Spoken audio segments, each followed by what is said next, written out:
Mga master, okay lang bang? Huwag niyong skip ang mga ads sa aking mga video kung okay lang mga master. Salamat sa solid na suporta po. Yon, what's up mga masters? Nandito na naman tayo sa panibagong araw, panibagong kabanata na naman ang pagsasama-samahan natin ngayon guys.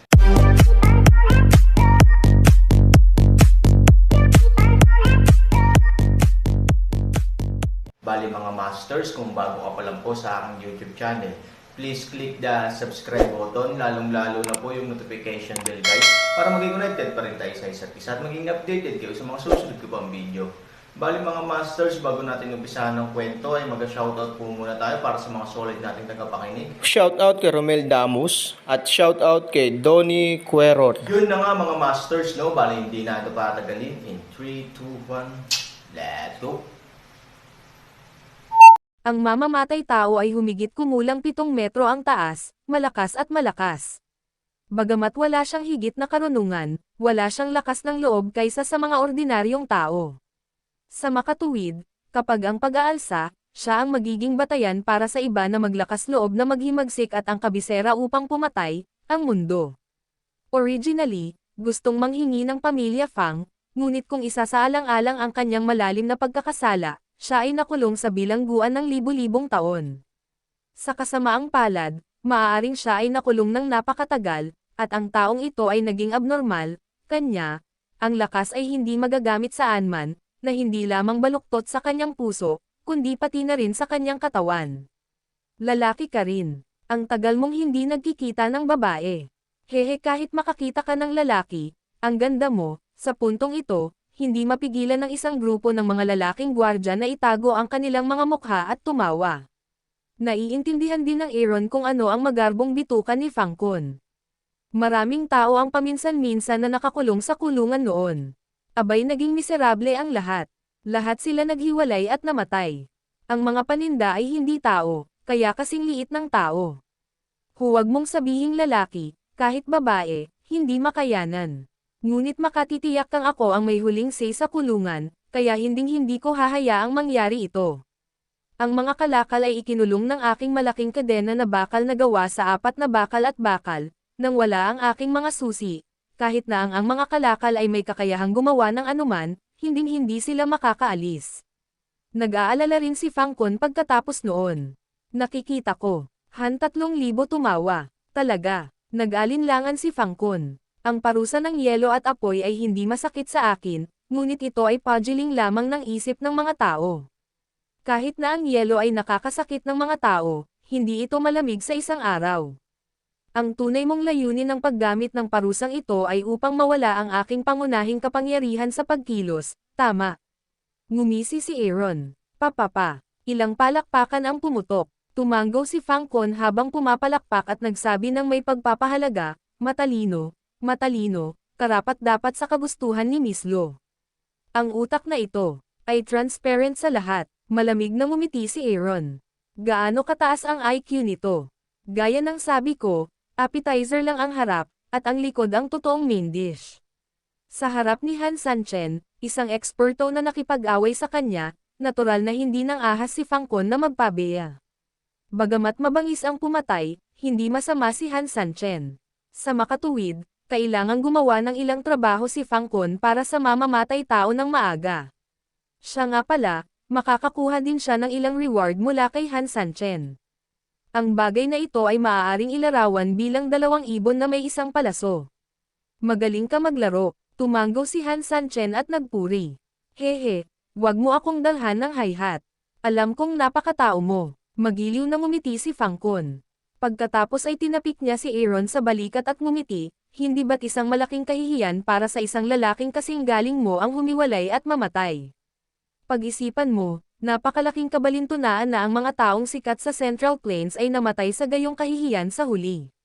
Kaya, Aaron, hindi ka maaaring mamatay ng ganoon kaga, hindi lamang para sa iyong dignidad, kundi pati na rin para sa napakagandang dula na ay. Maghahanda ako para sa iyo bukas, masisiguro ko sa iyo sa aking buhay na magiging interesado ka bukas. Nang marinig ang mga salitang ito, bahagyang napakunot ang noo ni Aaron. Bukas, hindi ba iyon ang kasal ni Fangkon? Ano ang kinalaman nito sa kanyang pagpapahirap sa kanyang sarili? Gayunpaman, Kahit na hindi niya moari, nakikita ang masasamang ekspresyon sa mukha ni Fang Kun at ang hindi mapigil na pagmamalaki sa kanyang mga mata. Alam din ni Aaron na ang taong ito ay tiyak na mayroon, isang bagay na malaki, kung hindi magiging ganoon ang Aaron sa kung ano ang gagawin ng mga kalakal bukas. Bueno, dahil sinabi mo ng buong puso, ipapangako ko sa iyo na mabubuhay hanggang bukas at matikman ang iyong pangunahing ulam. Marahan na ngumiti si Aaron. Sa mga salita ni Aaron, mas naging mayabang at masaya si Fang Kun. Okay, isang ginoo. Ayaw ni Aaron na gumawa ng isang desisyon ni gentleman sa kanya. Deserve ba niya ito? Gayunpaman, may isang salitang gusto kong ipaalala sa iyo. Ngumiti si Aaron. Ano? Natigilan si Fang Kun. Mag-ingat ka sa pagluluto. Dapat tinuruan ka ng lolo mo ng kasabihan na ang mga bata ay naglalaro ng apoy, nababasa nila ang kama. Kung nabasa mo ang kama, haha, nakakahiya bukas. I'm afraid it's you. Ngumiti ng mahina si Aaron. Natigilan at nagalit si Fang Kun nang marinig niya ang talumpati, ngunit pagkatapos ay ngumisi siya. Sana ay magkaroon ka ng ganoong matalas na ngipin at matalas na bibig sa ganitong oras bukas. Pagkatapos noon, tumayo si Fang Kun, malamig na tumingin sa lalaking gwardya na bumalik mula sa pagkalas ng kadena doon, at ngumiti kay Aaron. Good luck. Mga master, okay lang bang? Huwag niyong skip ang mga ads sa aking mga video kung okay lang mga master. Salamat sa solid na suporta po. Storytelling channel sa YouTube. Habang paulit-ulit na isinasara ni Fang Kun at ng iba pa ang pinto ng kulungan, tanging ang heavy metal na echo ng pagsasara ng pinto ng Fang Kai at ang mahinang hininga ng Aaron ang nanatili sa bilangguan. Biglang gumalaw ng bahagya si Aaron sa kanyang kamay, at biglang naputol ang lubid na nakatali sa Aaron. Umupo siya mula sa batong kama at tumingin sa nagninangas na brazier na nasa paanan niya. Walang pagpipilian si Aaron kundi ngumiti ng mapait, bahagyang itinaas ang kanyang dobleng sigaw at sadyang inihaw ito sa apoy.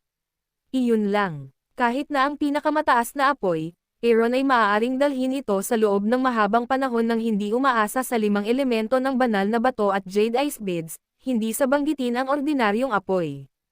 Kalahating oras, bigyan siya ng 10 beses ng numero, ano ang magagawa niya? Sa isang mapanghamak ng ngiti, ang mga mata ni Aaron ay dahan-daang naging mapurol. Oo, iniisip niya talaga kung ano ang mangyayari bukas. Ngunit naisip niya ang lahat ng maaari niyang isipin. Ang tanging pinakamalaking posibilidad ay ang nobya ay si Lu Roxen. Kung si Lu Roxen ay interesado sa kanyang sarili, dapat siyang maging malinaw. Kaya naman, naisip niyang magiging kampante na siya sa pagkakakilanlan ng magiging manugang ng pamilya Lo. Ngayon, bigla na lang siyang nauna, kaya sapat na ang kakayahan niyang magpakitang gilas sa sarili. Ngunit ang pangunahing tanong ay, kahit na talagang isuko ng babae ang kanyang kasal kay Fang Kun, isusuko ba niya ang kanyang sarili? Hindi ganoon ang iniisip ng Aaron. Sa karakter ni Lu Roxen, bago pa man magpakasal muli, kailangan niyang matulog para mailabas ang kanyang galit. Pangalawa, hindi magpapakasal si Lu Roxen kay Fang Kun. Bagamat hindi gusto ng Aaron si Lu Roxen, dapat aminin na ang babaeng ito ay pinagsama ang kagandahan at karunungan, at ang walang katulad na makapangyarihang background ng pamilyang Lo. Ito ay hindi masyadong maraming upang sabihin isang mapagmataas na babae. Siya ay isang natatanging babae sa mundo. Kung naghahanap siya ng isang lalaki, siya ba ay isang ordinaryong tao?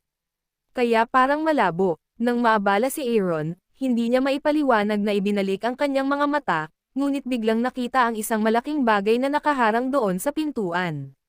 Maging ang Aaron ay nagulat. Ito ay isang malaking mata, na puno pa ng dugo ang puting bahagi ng mata. Ang isang mata lamang ay kasing laki ng football. Nang makita ang mata na ito, walang pagpipilian si Aaron kundi ngumiti ng mapait. Naiintindihan niya kung sino ang darating.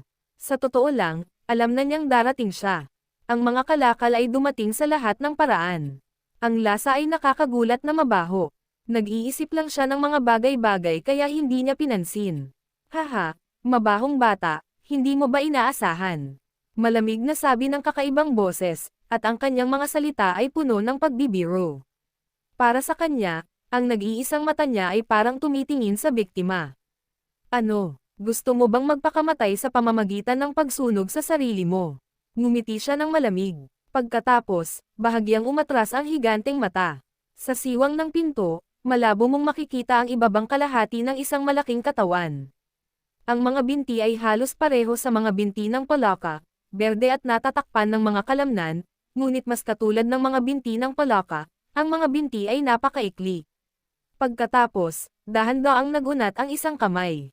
Ito ay berde pa rin, hindi ko alam kung ito ba ang kulay o natatakpan ng lumot dahil sa matagal na pagkakakulong sa kulungan at naapektuhan ng mahalumigmig na kapaligiran. Maraming katas sa mga kamay at braso ang patuloy na umaagos pababa at kumalat sa buong lupa. Napakabango nito. Ilabas mo ang maruruming kamay mo at ako na mismo ang lalabas. Nanlulumong sabi ni Hansani, sa tingin ko. Lang ay masyadong basa ang lugar na ito at naghurno ng apoy, gaya ng sinabi niya, dahan-daang inilayo ni Hansani ang kanyang mga binti mula sa apoy, si raw ang taong kilala bilang mamamatay tao sa disyerto, nang marinig niya ang mga salita ni Aaron, natigilan siya, espesyal, mayroon bang paraan upang maghurno, ang mas ikinatigilan niya ay ang Aaron. Kahit natanggalin ang kanyang mga paa sa apoy ay tila hindi siya nasaktan, panay pa rin ang pagkakatayo niya at hakbang-hakbang na naglakad patungo sa labas. Ikaw, binawi ng halimaw ang kamay niya at pinalabas siya ng pinto. Ikaw, hindi mo ba naranasan ang parusang yelo at apoy? Nakakulong sa kulungan sa mahabang panahon, natural na alam niya ang batas kriminal sa kulungan tulad ng likod ng kanyang kamay, pati na ang kanyang sariling mga paa. Ang dahilan kung bakit hindi sila magkatugma sa kanyang malaking pangitaas na katawan ay naranasan din niya ang gayong parusa sa mga taong iyon. Ang kaparusahan ng yelo ay natural na maaaring labanan sa pamamagitan ng kanyang lakas, at ang sakit ng apoy. Bagamat nakabawi siya sa pamamagitan ng pag-asa sa kanyang malakas na kakayahan sa pagbuo ng sarili, ang nasunog na bahagi ay palaging nagpapaikli sa kanyang mga binti. Ngunit gayon paman, binayaran niya ang presyo, ngunit Aaron. Hindi siya nasaktan. Nagulat siya na nakatingin din sa kanya si Aaron. Ang buong tao ay parang bundok. Bagamat ito ay isang katawan ng tao, ito ay mas katulad ng isang mutant bullfrog na nagbagong anyo sa isang matanda. Ito ay hindi lamang may balangkas ng katawan ng tao, ngunit mayroon ding hugis ng mga palaka. Sa malaking ulo, ilang kalat-kalat ngunit napakalaking individual na buhok ang nakalawit. Kung titignan ito mula sa malayo, ito ay parehong palpak at nakakatakot. Ikaw ba ang Desert Slayer? Bahagyang ibinuka ni Aaron ang kanyang bibig. Well, don't look at me with your one eye. Ano ang parusa sa maliit na yelo at apoy? Let's get down to business. There are two options. Either you go back to sleep with your sleep and I sleep with mine, or I'll sleep after I beat you. May pasok ako bukas. I'm waiting to watch the play. I don't have time to talk to you so much. Bago sumasalamin ang mamamatay tao sa disyerto, ang Aaron doon ay walang malasakit na magsabi ng tatlong pangungusap. Bawat pangungusap ay sapat na para mabigla ang mga pumatay at magalit ng husto. Little mole ant, how dare you talk to me like this? Tignan mo nga yung itsura mo, alam mong hindi masyadong maganda ang utak mo. Nakakaintindi ka ba ng kausap mo? Ito ang katotohanan ni Han Sanchen. Umuungol, mapangahas. Nang marinig ang mga salita ni Aaron, biglang hinampas ng mamamatay tao ang kanyang dibdib gamit ang kanyang kanang kamay, umungal ng pag-alit, at direktang tinatak ang kanyang malaking paa. Ang Aaron ay isang figure lamang. Ang kanyang malalaking paa ay agad na tumama sa silid ng parusa sa likod ng Aaron. Kahit na ang silid ng parusa ay espesyal na itinayo sa mahabang panahon, ito ay bahagyang nasira sa ilalim ng kakaibang puwersa ng taong ito. Ang lakas talaga, at may laban talaga ako. Bahagyang napabuntong hininga si Aaron, ngunit sa sumunod na segundo, biglang nagliwanag ang kanyang mga mata, ngunit iba ang bilis, sa sandaling bumagsak ang boses, ang figure ni Aaron ay nag-iwan lamang ng isang labi sa lugar, ngunit ang katawan ay lumitaw mula sa likod ng mamamatay tao. Bang! Naramdaman na lamang ng mamamatay tao ang kakaibang puwersa na nagmumula sa likod ng kanyang ulo. Bigla siyang tumalikod at tinamaan ng kanyang malaking palad si Aaron. Ito ay isang karayom na parang kamao sa palad na kasing laki ng kahon ng kahoy na panggatong, ngunit pagkatapos ng isang biglaang pagkapatas sa loob ng kalahating segundo, ang makapangyarihang mga binti ng mamamatay tao ay lumambot, at ang buong katawan ay umatras ng ilang hakbang ng direkta dahil sa malaking pagkawalang galaw. Boom! Ang likod ay tumama ng husto sa bilangguan, na direktang pumutok sa ilang baluktot na bilangguan sa malubhang pagpapapangit. Ano? May bakas ng hindi pagkakaunawaan ang mga mata ng mamamatay tao, at tinitigan niya si Aaron na nakatayo sa hangin pagkatapos ng suntok. Para sa kanya, ang Aaron ay kasing laki ng kanyang kamao, ngunit siya ay napakaliit na tao, ngunit maaari niyang talunin ang kanyang sarili sa isang suntok. Anong kakilakilabot na kapangyarihan ito? Gusto mo pa bang ikumpara? Kalmadong tumingin sa kanya si Aaron. Masyadong puno ang iyong bilis, o maaari mo lamang ihambing ang iyong lakas. Ngumiti si Aaron. Malakas talaga ang kapangyarihan ng mamamatay tao. Sa katunayan, napukaw din ito ang interes ng Aaron. Pagkatapos ng lahat, sa paghahambing ng purong kapangyarihan, ang Aaron ay hindi nakatagpo ng gayong kalaban sa loob ng mahabang panahon. Ngunit para sa mamamatay tao, ito ay isang malaking kabalintunaan, tulad ng mga langgam na nakahanap ng mga elepante upang ihambing ang lakas. Mole Ant, iniinis mo ako, malamig siyang uminom. Ngumiti lang si Aaron, dahan-daang bumagsak sa lupa, nag-pose at umiling, halika na. Nang marinig ito, ang mamamatay tao ay nagdikit ng kanyang mga ngipin at galit na galit, iniipon ang lahat ng kanyang lakas sa kanyang kanang braso. Nang handa na siyang umalis, biglang sinabi ni Han Sanchen, sandali, bakit? Natatakot ka ba? Wala. Gusto ko lang sabihin sa iyo na mas mabuting lumipad ako sa ere, kung hindi, masyado kitang bully, pero wag kang mag-alala, kahit nasa ere ako, kung umatras ako, ikaw, mananalo. Bumagsak ang boses. Yun na nga mga masters, no? Bali panibagong kabanata na naman yung natapos natin ngayong gabi. Muli, maraming salamat po talaga sa walang sawang suporta po sa aking YouTube channel na talagang inaabangan nyo po ang bawat upload ko po. Bali mga masters, magkita-kita ulit po tayo bukas ng gabi at ngayon po ay magpapaalam po muna tayo. Bali mga masters, bye-bye!